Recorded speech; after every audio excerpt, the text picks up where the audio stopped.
jalanku.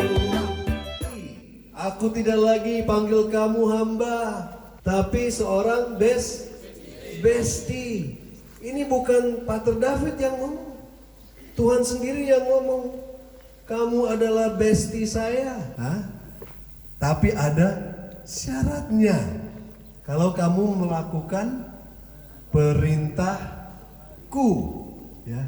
Perintahku adalah supaya kalian saling menghukum satu sama lain kalau bandel. Hah? Saling mengasihi. Kalian saling marah-marah kalau ada yang salah? Tidak. Tapi saling mengasihi. Seperti apa mengasihi? Seperti Tuhan Yesus telah mengasihi kita semua. Bagaimana Tuhan Yesus mengasihi kita semua? Dia mengasihi kita semua. Tuhan Yesus mengasihi kita sampai rela mati di kayu salib. Saat semua yang bersalah kepada dia, ya, yang menyalibkan dia, lalu dia katakan apa? Bapa, hukum mereka semua. Hah? Kalau saya mau disalib begitu, mungkin saya sudah teriak begitu. Saya kesakitan juga. Kurang ajar mereka semua pada saya. Hah? Masukkan saja sudah, kirim sudah ke neraka. Tapi apa Tuhan Yesus katakan?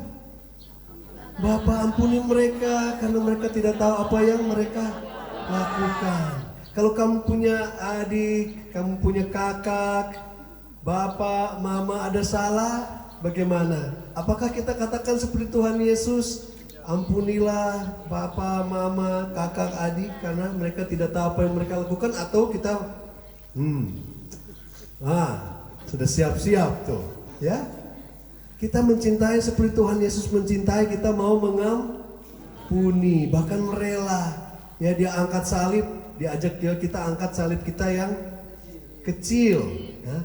Lalu dengan itu dia bilang supaya kalau kamu menjadi bestie saya, karena kamu mengikuti perintah saya untuk mengasihi seperti saya mengasihi, maka kamu akan Tadi kita sudah ngomong banyak tentang buah, ya. Hah? Buah kita mau supaya buah kita yang sedap, ya kan? Bukan buah yang pahit. Kalau hidup yang pahit mana enak, ya? Kita mau buah yang sedap.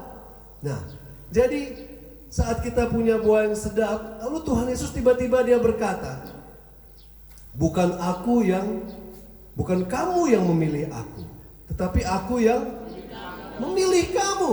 Ya? Saat Tuhan Yesus mengatakan bahwa aku yang memilih kamu, di sini siapa yang merasa terpilih Tuhan? Jujur, angkat tangan. Kalau merasa terpilih Tuhan, angkat tangan. Kalau tidak yakin, Bapak Alo iya. Siapa yang merasa terpilih Tuhan? Kalau belum merasa, perasaan belum, bilang. Kalau saya merasa terpilih Tuhan. Belum merasa. Semua belum merasa atau sudah? Ada yang angkatnya tidak yakin begini, ada yang segini, ada yang segitu. Benarkah merasa terpilih Tuhan? Kenapa kalian merasa terpilih Tuhan? Dipilih Tuhan. Mengapa?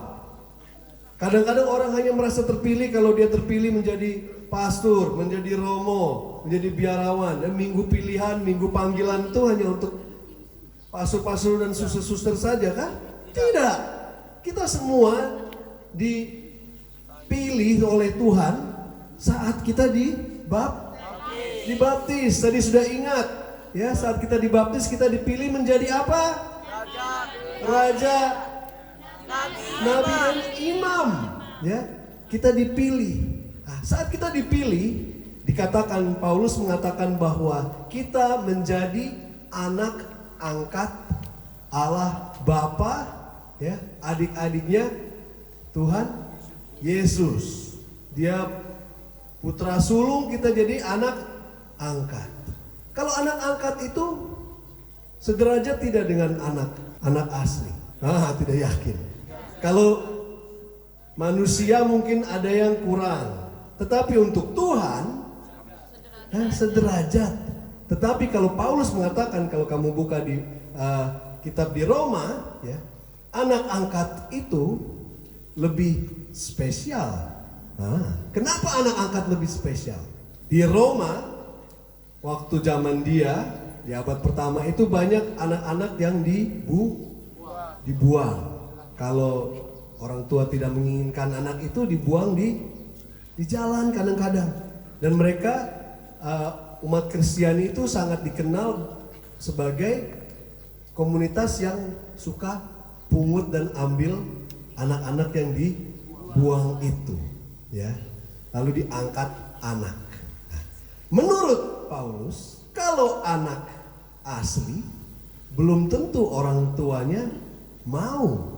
Kalau dia lihat cacat, dia lihat jelek, lalu dia bisa buang. Tetapi kalau anak angkat, kamu sudah pasti kamu dipilih oleh orang tuanya yang mengangkat itu.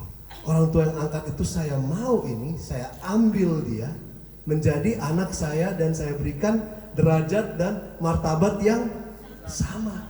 Dia pilih anak angkat itu menjadi anaknya itu yang Tuhan lakukan untuk kita saat kita dibaptis. Kita semua dipilih jadi anak angkatnya. Itu berarti Tuhan bilang saya mau. Ya, bukan saya tidak mau. Kadang-kadang orang tua tidak mau anaknya karena dia cacat jelek. Tapi ini Tuhan bilang saya mau kamu jelek bagus, itu kamu jadi anak saya, dipilih Tuhan. Saya juga pernah merasakan dipilih Tuhan saat memang dipanggil ke dalam imamat.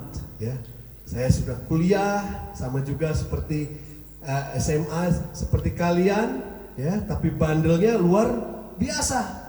Saya bandel waktu kelas 10 kabur dari rumah. Di sini tidak ada yang kabur, di sini semua baik-baik saja. Hah? Tidak pernah ribut dengan mama papa. Saya waktu itu marah-marah dengan ditegur dengan mama, saya lebih sombong jadi saya kabur. Hah? Kabur bukan 1 hari, bukan 1 minggu, bahkan sampai 1 bulan. Pulang ke rumah bukan karena benar-benar menyesal, tapi saya tidak punya uang untuk ulang tahun 17 tahun, jadi saya pulang ya pura-pura seperti anak yang hilang, jadi di pesta kan dapat pesta ulang tahun yang ke-17. Bandel ya, tidak sangka kan, tapi masih kelihatan nih bandelnya. Tapi ini bandel bukan bandel itu, tapi bandel hampir masuk liang kubur karena memberkati kuburan ya. Nah, saya kuliah akhirnya karena saya bandel sekali, orang tua saya coba pisahkan saya dari teman-teman saya, kirim saya kuliah ke negara tetangga, negara kanguru di sebelah Australia. Dan di sana ya saya mulai agak menyesal. Kalau kita sudah agak jauh dari orang tua, baru tahu rasanya kan, oh orang tua saya ternyata sayang ya. Mulai menyesal, saya berusaha sekolah, akhirnya masuklah saya sekolah ya, masuk teknik. Kalau mungkin nanti ada yang masuk, kalian masuk teknik perkapalan atau apa saja, saya masuk teknik pesawat. Ya saya mau seperti almarhum Presiden Habibie, ya. Nah, masuknya sudah susah, lulusnya lebih susah lagi. Di situ saya disentil oleh Tuhan karena waktu SMP, mulai SMA sudah mulai bebas, sudah malas ke gereja. Ke gereja hanya Natal Paskah saja, kita bilang nafas, tapi Natal Paskah. Kalau tidak diajak teman, tidak pergi ke gereja, oh sudah bisa, anak muda kan, kita rasa kita bisa sendiri, tidak perlu orang tua, tidak perlu Tuhan. Suatu kali waktu ujian, Tuhan sentil saya, ya. Tiba-tiba, mungkin karena belajar terlalu banyak, saya tidak tahu juga, tapi mengandalkan diri sendiri. Saya pergi ujian, bayangkan kalau ujian teknik ini, sekolah teknik ini, cakar itu kita sudah, ya, integrasi apa segala macam sudah makanan sehari-hari. Ya. Masa saya pergi ujian tiba-tiba, saya tidak ingat 5 tambah 5, lupa, ya. Lupa. Bayangkan, itu kan SD kelas berapa ya? Kelas 1 kah? TK. Saya lupa. 5 tambah 5 berapa ya? Benar ini terjadi, saya tidak bohong. Ya, saya tunggu sampai bingung, sampai selesai. Ujian 3 jam, 1 jam, tidak juga ini. Sudah saya tinggal, sudah ujian. Tuhan, saya pikir Saya frustrasi memang. Itu tadinya mata pelajaran tadinya kita dapat A, B, C ya, kayak sirup A, B, C saja. Nah, sekarang bukan A, B, C lagi, jadi sudah C, D, E, ya itu artinya banyak yang gagal. Tuhan kasih saya pelajaran, dia bilang ini kamu pikir kamu punya kemampuan sendiri kah? Tapi kalau saya ambil, di situ saya menemukan Tuhan dan bertobat. Panjang perjalanannya, ternyata mama saya yang dulu, mama saya seorang dokter. Nah, dia pergi ketemu, saya punya kepala sekolah, Pater, anak saya dikeluarkan saja. Waktu SMA, ini waktu saya bandel-bandel kabur. Dikasih shock terapi. Kalau orang tua datang ke kepala sekolah ini misalnya minta mohon-mohon supaya anak tidak dikeluarkan sekolah kan. Ini mama saya bilang keluarkan saja dari sekolah. Ya. Tetapi lalu Pater bilang jangan ibu, nanti kalau anaknya keluar sekolah begitu sudah kita hilang semua. Ibu tidak punya, saya juga tidak bisa pegang. Jadi Pater saya masih berbelas kasih kepada saya. Ya, lalu mama saya bilang doakanlah kalau gitu anak saya, kalau memang Patron mau ini. Ibu mau doakan apa? Doakan anak saya supaya menjadi seorang imam. Loh ibu, bukannya anak lagi satu-satunya? Ya benar Pater, tapi saya khawatir kalau nanti dia jadi kepala keluarga, kasihan keluarganya, dia tidak pernah pulang ke rumah. Jadi mereka bersekongkol mendoakan saya. Doa seorang ibu, hati-hati kamu kalau doakan seorang ibu ini berbahaya. Doa seorang ibu, mama siap-siap. Nah, tidak dijawab dalam 10 tahun, tidak juga dijawab 15-20 tahun. Baru 25 tahun kemudian doa mama saya dan pastor itu dijawab. Saya baru ditabis umur 42. Jadi kamu bayangkan mungkin sekarang sudah umur berapa ya saya ya? Mungkin kamu pikir saya umur 30-an, tapi tidak, saya sudah mau umur 50 ya. Jadi waktu dipanggil Tuhan itu, saya tahu bahwa memang saya ya katakan ya, tapi bukan saya yang pilih, Tuhan yang pilih ya. Kita punya rencana Tuhan itu jauh lebih besar. Saya tidak terbayang akan ngomong di sini tentang Tuhan Yesus ya. Jauh sekali dari itu. Rasa tidak pantas pasti, tidak mampu jelas sudah. Tetapi Tuhan tetap pilih. Tuhan tahu siapa engkau. Mungkin kamu tidak rasa kamu hebat atau apa, tapi Tuhan tahu kelebihanmu. Dia yang mencukupi. Kalau dia kasih, kamu lihat rasul-rasul, mereka waktu awal-awal itu penakut, pengecut, tidak berani buka pintu, tapi saat Roh Kudus datang, luar biasa, luar biasa beraninya, dan mereka sekarang karya pun masih diingat. Jadi jangan rasa terlalu kecil juga, karena Tuhan memang pilih kita satu-satu. Nah, saya mau tutup renungan kita ini dengan lagu Kau Memilihku. Ya. Ini frater-frater, mereka semangat sekali. Ini masa kekinian, kita ada lagu tapi dalam rap. Jadi mereka nanti akan nge-rap buat kita. Nge-rap ya. Ini lagunya Kau Memilihku. Terima kasih. Kita beri tepuk tangan dulu juga untuk kakak-kakak pemusik kita. Dan frater-frater ini frater Klaret. Nah, mari saya undang ke depan juga Adi. Wah, gayanya sudah oke memang, kayak rapper sejati. Cek mic saya. Maju, jangan mundur di belakang. Ayo tampilkan di sebelah sini kah kalau sampai, atau di sebelah sini. Kita semua dipilih Tuhan. Mari kita tepuk tangan. Sek.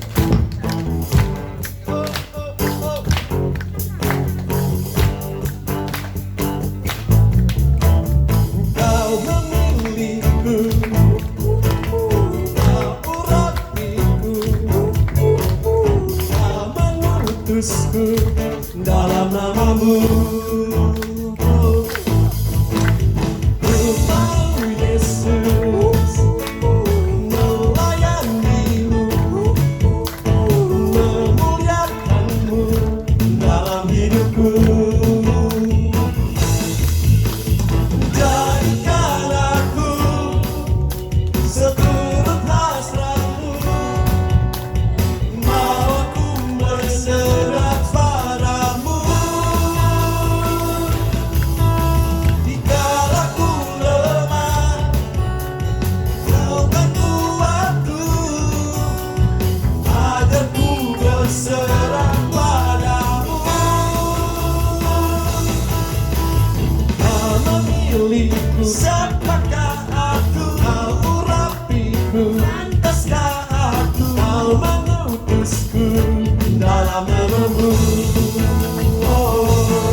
dalam namamu.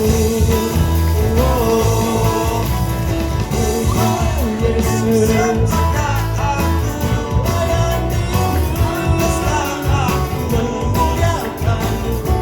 dalam hidupku. Jadikan aku seturut hasratku, ajarku berserah padamu. Dikala ku lemah, Engkau bantu aku, aku berserah padamu. Dalam segala gerakku, dengan segala pikiranku, dengan segala kuatku, dengan segala hatiku, dengan seluruh jiwaku, ku mau mencintaimu. Dengan seluruh jiwaku, dengan segala kuatku, dengan segala hatiku, dengan seluruh jiwaku, ku mau mencintaimu. Karena ku bertanya, untuk apa kita berserah kepadanya? Tidakkah tidak takut kalau beberapa kebebasan kita? Jangan ku bertanya, untuk apa bersujud padanya? Tidakkah kita takut merampas kebebasan kita? Jangan takut akan Kristus, ku mau cinta Yesus, memberimu segalanya, memberimu kebebasan, memberimu keindahan dalam persahabatan, berserah diri kepadanya. Ku mau cinta Yesus, memilihmu sepakat aku, pantaskah aku justru dalam namamu. Mau Yesus apakah aku melayani, pantaskah aku dalam hidupku.